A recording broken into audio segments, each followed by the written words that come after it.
হাসনাত বলেন বিএনপি নাকি আওয়ামী লীগের টাকায় চলে।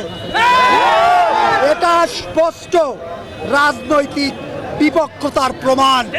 শহীদ রাষ্ট্রপতি জিয়া রহমানের আদর্শের অপমান, শহীদ রাষ্ট্রপতি জিয়া রহমানের অপমান, দেশনেত্রী বেগম খালেদা জিয়ার আপসীনতার অপমান, জনাব তারেক রহমানের অপমান, বিএনপির প্রতি লক্ষ লক্ষ নির্যাতিত কর্মীর প্রতি অপমান।